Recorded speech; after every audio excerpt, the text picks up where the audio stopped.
Hello everyone, welcome to my YouTube channel. So dear students, today we are going to start our next topic of class 12th. Last video जो aggregate supply और aggregate demand के बारे में थी, आज हम उसके आगे बात करेंगे. ओके, सो आज हम जो लेके आ रहे टॉपिक वो है consumption function. Topic name is consumption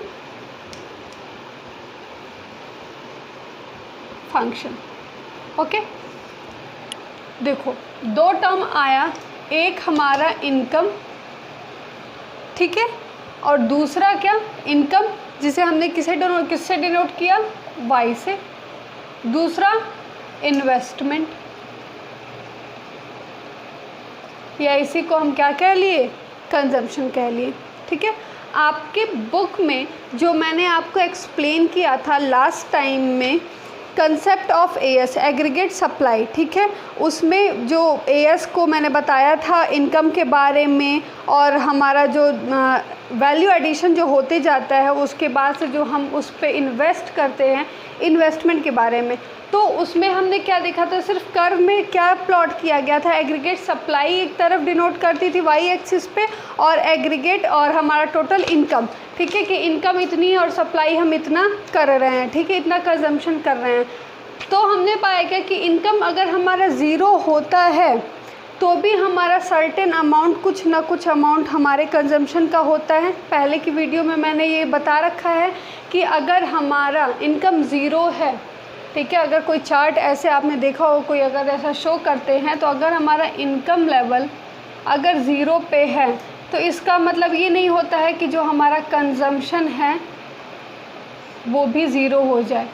जब हमारे पास कुछ भी नहीं होता, क्या हम सब कुछ खाना बंद कर देते हैं? मतलब बेसिक नेसेसिटीज़ जो हैं वो भी अगर हम कंज्यूम करेंगे तो वो हमारे कंजम्पशन में काउंटेबल होगा. ठीक है, तो वो कंजम्पशन उस टाइम ज़ीरो नहीं होता, कोई एक दो कुछ ना कुछ तो होगा ही होगा. ठीक है, ये मान के चलते हैं. जो आपका कंजम्पशन फंक्शन है उसमें देखो, मैं रीड कर रही हूँ, आपको समझ में आएगा. House hold consumption expenditure is an important component of aggregate demand in the economy. पता ही है जो कंजम्पशन एक्सपेंडिचर है, ये सबसे हाउस होल्ड वाला जो कंजम्पशन है वो हमारी इकोनॉमी में बहुत बड़ा रोल प्ले करता है. ठीक है, क्योंकि इतनी करोड़ों की आबादी जो है, इतने एक एक घर में इंडिविजुअली भी अगर कंजम्पशन करना शुरू करे, बेसिक नेसेसिटीज़ भी अगर हो, तो हमारी इकोनॉमी में कुछ ना कुछ उनके लिए प्रोड्यूस किया जाता है, कुछ ना कुछ बनता है. ठीक है, तो ये हमारी इकोनॉमी में डायरेक्टली उसको अफेक्ट करते. तो हमारे एग्रीगेट डिमांड जो है इस पे बहुत ज़्यादा, मतलब कि एग्रीगेट डिमांड पे ये बहुत ज़्यादा हावी हो जाती है. ठीक है, it is directly related to the level of income, higher Y leads to higher C and vice versa. ठीक है, मतलब क्या कि अब देखो रिलेशन हम निकाले अपना इसमें कंजम्पशन में और इनकम में, तो जितना हमारा कंजम्पशन होगा, हायर कंजम्पशन, तो हमारे इनकम क्या होगी, मतलब कि अगर हमारे देश की जो इकोनॉमी है वो ग्रोथ करेगी, वो बढ़ेगी, उसकी इनकम बढ़ेगी. ठीक है, अगर हम इंडिविजुअल्स की भी इनकम बढ़ती है तो कंजम्पशन बढ़ेगा. तो यहाँ पे जो लाइन लिखी हुई है कि क्या ये डायरेक्टली रिलेट करते हैं एक दूसरे से, कि जो हमारा एक्सपेंडिचर है, कंजम्पशन एक्सपेंडिचर है जो हमारा, वो दोनों एक दूसरे से क्या है, डायरेक्टली रिलेट करते हैं. हमारा इनकम, लेवल ऑफ इनकम अगर बढ़ेगा तो हमारा हायर कंजम्पशन भी बढ़ेगा, और अगर हमारा इनकम घटेगा तो कंजम्पशन भी घटेगा. ठीक है, मतलब क्या, इनकम अगर बढ़ी तो हमारा टोटल कंजम्पशन एक्सपेंडिचर जो है, कंजम्पशन एक्सपेंडिचर है, ये भी बढ़ेगा. इनकम बढ़ी तो ये खर्चा भी बढ़ जाएगा, इनकम घटी तो साथ में ये भी घट जाएगा. ये दोनों एक दूसरे से वाइस वर्सा. ठीक है, द फंक्शनल रिलेशनशिप, यानी कि इन दोनों का जो फंक्शनल रिलेशनशिप हम बताएंगे, एक चार्ट पे कह लो बताएंगे, या जो अलजेब्रिक, इसको हम क्या कहते हैं, अलजेब्रिक रिलेशन हम बता रहे हैं. यहाँ पे जो क्वांटिटी बताई जा रही है ना, कि ये अगर ज़ीरो होगा तो ये ज़ीरो नहीं हो सकता, ये कुछ ना कुछ एक होगा, कम हो सकता है लेकिन ये ज़ीरो नहीं होएगा. ठीक है, अगर ये एक बढ़ता है तो ये भी एक बढ़ेगा, ये दो बढ़ा तो ये भी दो बढ़ेगा, ये तीन बढ़ा तो ये भी तीन बढ़ेगा. ठीक है, ये दो पे घटा तो ये भी दो पे घटेगा, ऐसे. तो ये जो हम रिलेशन शो कर रहे हैं ये क्या है, क्या कहलाएगा, अलजेब्रिक रिलेशन कहलाएगा. ठीक है, और इसी अलजेब्रिक रिलेशन को हम क्या नाम दे देते हैं, कंजम्पशन फंक्शन नाम दे देते हैं. ठीक है, इसी अलजेब्रिक रिलेशन को हम क्या कहेंगे, कंजम्पशन फंक्शन कहेंगे. वीडियो थोड़ा बहुत ब्लर करेगा मे बी, ठीक है। तो आप बुक की हेल्प से लाइंस को पढ़ के देख सकते हो, आप बुक की मदद ले लेना। It reveals the behaviour of household consumption expenditure with respect to the level of income in the economy, ठीक है। ये क्या बताता है कि जो चार्ट है ये शो करेगा कि हमारा हाउस होल्ड कंजम्पशन कितना है और हमारी इकोनॉमी का लेवल कैसे ग्रोथ कर रहा है या डिक्रीज़ कर रहा है, क्या कह रहा है। तो एक ओवरऑल हम कह सकते हैं कि हम कुछ मान के चलते हैं, कुछ एजम्पशंस। अगर देखो जो अभी मैंने बताया कि ये घटेगा ये बढ़ेगा वो क्या होगा, तो इसमें कुछ चीज़ें, कुछ टर्म्स आएंगी जो आपको समझना होगा। सबसे पहला पॉइंट जो है वो है कि there is always some minimum level of consumption. मैंने अभी बताया ना कि कुछ भी हो जाए, हमारा जो कंजम्पशन है अगर ये 0 है तो 0 ये नहीं होगा, 1 होगा, 0.5 होगा, कुछ भी होगा, 0 पे नहीं जाएगा।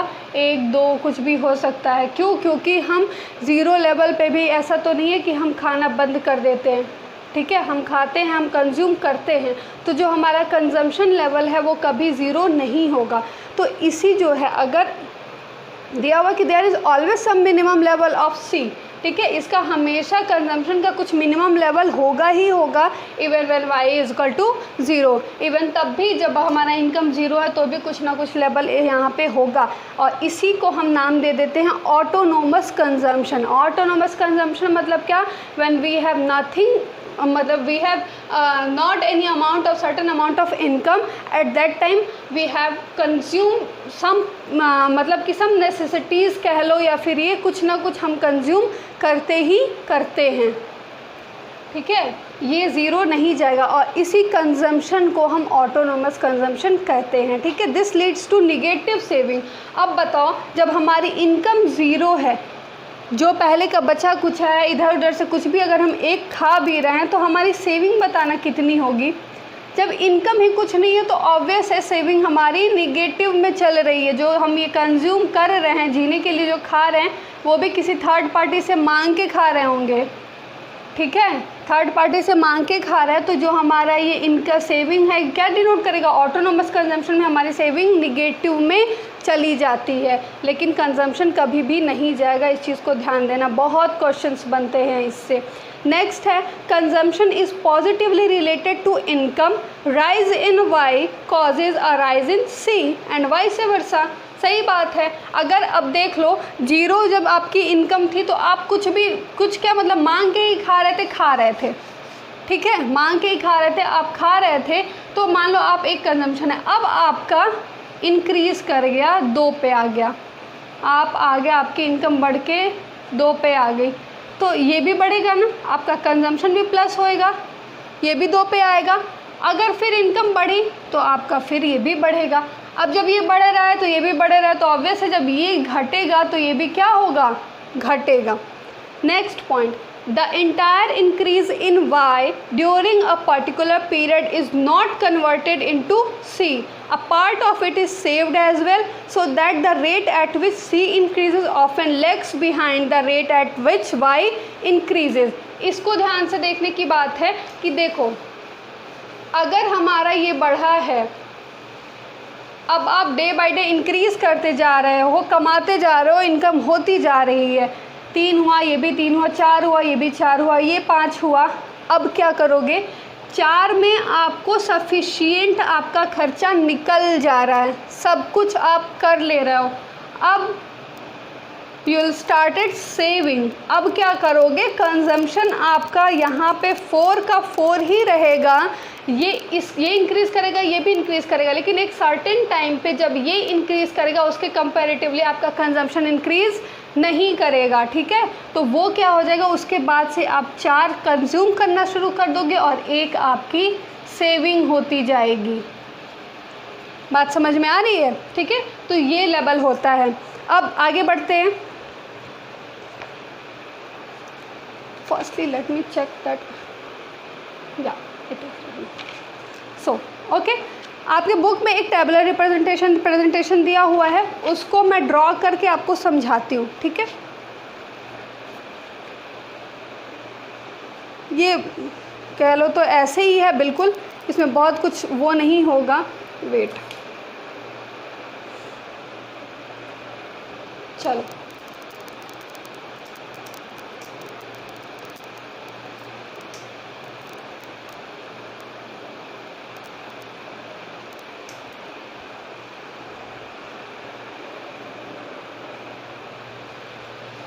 इनकम को वाई से डिनोट कर रहे हैं हम लोग, और कंजम्पशन यानी जो हमारा एक्सपेंडिचर हो रहा है उसे सी से कर रहे हैं, ये तो मैंने बता ही दिया है, ठीक है। तो अब सीधे सीधे हम ड्रॉ करते हैं।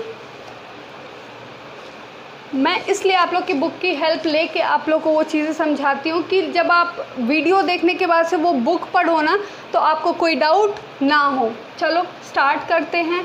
वाई है और ये हमारा कंजम्पशन है, या कह लो जो एक्सपेंडिचर है।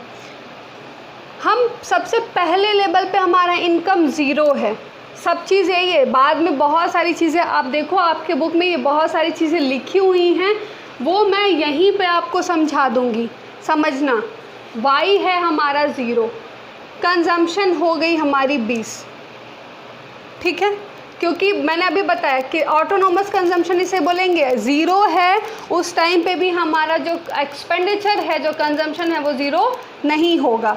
अब हम बढ़ते हैं। मेरी इनकम इंक्रीज़ कर गई, कितने पे इंक्रीज़ करी, ये मान लो ये हो गई 50, मेरा कंजम्पशन बढ़ गया 60, और मेरा ये इनकम बढ़ी 50 से 100, 50 की इंक्रीमेंट हुई है, इसमें 40 की इंक्रीमेंट हुई है, ठीक है। फिर इसमें 40 की इंक्रीमेंट हो गई। अब आ गए हम किस पे, 100 पे। इनकम बढ़ी, कंजम्पशन बढ़ा, इनकम फिर बढ़ी, कंजम्पशन फिर बढ़ा। अब 150 फिर हमारा इंक्रीमेंट हुआ है इनकम का, लेकिन कंजम्पशन भी बढ़ा। कितने से बढ़ा, 40 से, मतलब ये 40 में इंक्रीमेंट, फिर 40 में इंक्रीमेंट, फिर 40 में इंक्रीमेंट हो गया। अब देखो ज़रा, इनकम मेरी 0 थी, 20 कंजम्पशन था। इनकम मेरी 50 थी, 60 मेरा कंजम्पशन था। फिर इनकम मेरी और बढ़ गई 100, मेरा कंजम्पशन हो गया 100। एक लेवल पे ये दोनों बराबर हो जा रहा है, हमारा इनकम और कंजम्पशन बराबर हो। उससे थोड़ा सा जब हमारा इनकम बढ़ा तो सेम प्रोपोर्शन में हमारा ये नहीं बढ़ा। अभी तक कुछ इससे ज़्यादा हो रहा था, बराबर हो रहा था। जितना कमा रहे हैं उससे थोड़ा बहुत एक्स्ट्रा खर्चा हो जा रहा है, जितना कमा रहे हैं उतना खर्चा हो जा रहा है। अब जितना कमा रहे हैं उससे कम ही खर्चा हो रहा है, यानी कि इसका 10 कहाँ जा रहा है, इसका 10 सेविंग पार्ट में जा रहा है, ठीक है। एक टाइम पे इसको हम ब्रेक इवन पॉइंट बोलते हैं, या जहाँ पे हमारा y=c होता है, एक दूसरे को ये इंटरसेक्ट करता है, काटता है, वहाँ पे हम क्या बोलते हैं, BEP, ब्रेक इवन पॉइंट बोलते हैं उस चीज़ को, ठीक है।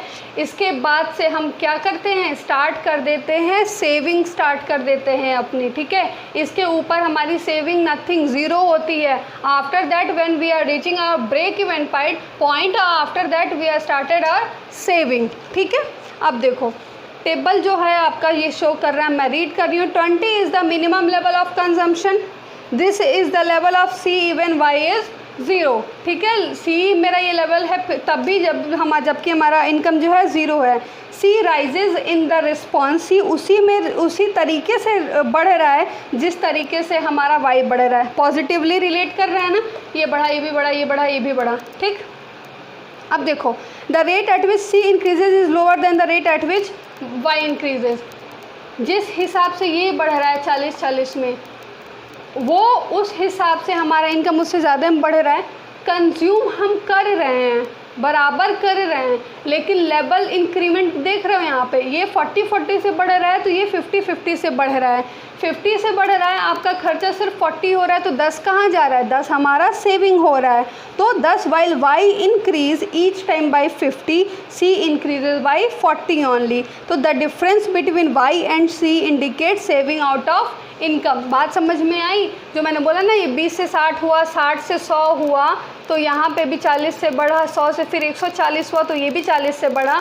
और जो इनकम हमारी बढ़ी है, देखो 50-50 के अराउंड में बढ़ रही है, 50-50 में बढ़ रही है। 50 हमारा इनकम हो रहा है, कंजम्पशन हमारा 40 हो रहा है, तो ऑब्वियसली हमारा सेविंग 10 तो हो ही रहा है, ठीक है। अब इसको डायग्राम पे अगर हम रिप्रेजेंट करते हैं, डायग्रामेटिक रिप्रेजेंटेशन अगर हम देखेंगे y और x का, तो देखो ये हमारा कंजम्पशन हो जाएगा और ये हमारा इनकम, ये मेरा ओरिजिन, ठीक है। अब इसके बाद से स्टार्ट करते हैं। इनकम 0 है, 50 है, 100 है, 150 है। कंजम्पशन जो है हमारा मान लो 20, 40 कर लो, 60, 100, 140 ऐसे करके कर लेते हैं। ठीक है, स्टार्ट करेंगे। पहला, इनकम हमारी 0 है, ठीक है। कंजम्पशन हमारा 20 है, 20, 60, 100, 140, ठीक है, 180 कर लो ऐसा यहाँ पे, 50, 100, 150, 200, ठीक है। अब देखो इनकम हमारी क्या है, सबसे पहले में 0, फिर भी हमारा कंजम्पशन लेवल क्या है 20 है। इनकम का जो इनकम है वो 0 से स्टार्ट हो सकती है, लेकिन जो हमारा कंजम्पशन है वो 20 से स्टार्ट होगा। कंजम्पशन कभी 0 ओरिजिन से स्टार्ट नहीं होगा। क्यों? क्योंकि कंजम्पशन हमारा कभी 0 नहीं होता है। इनकम हमारी अभी यहाँ पे है, ठीक। नेक्स्ट जो है 50 है हमारा इनकम, हम इंक्रीज़ कर लिए 50 पे, तो हमारा कंजम्पशन कितना बढ़ गया 60 पे। इनकम जब हमारी 100 पे हो गई, ये 100 पे, तो कंजम्पशन हमारा भी 100 पे आया, सॉरी 100 यहाँ है। कंजम्पशन भी 100 और ये भी 100, ठीक है। नेक्स्ट इनकम हमारी कितनी आ गई 150। इनकम जो है वो हुई मेरी 150, कंजम्पशन हुई 140। आगे अगर और मान लो ये हो गई 200, ये हो गई 180।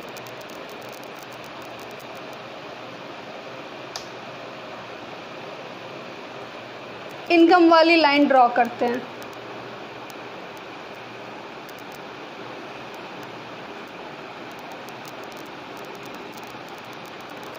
ठीक, ओ ये 140 वाले पे मैंने ड्रॉ कर दिया, वेट।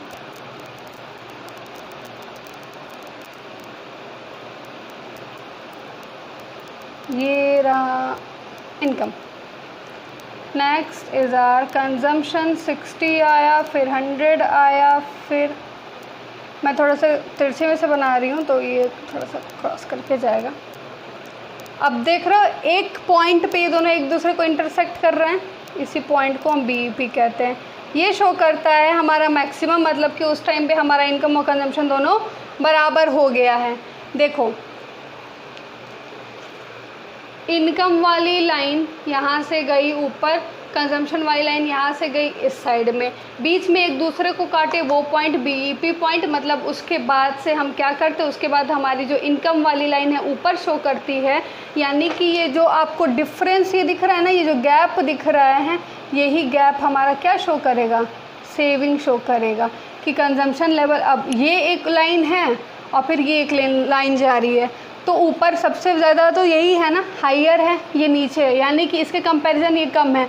तो जब ये मान लो कि ये आप कमा रहे हो, ये आप खा रहे हो, तो जो इतना बच रहा है वो क्या बच रहा है, ये हमारी सेविंग हो रही है।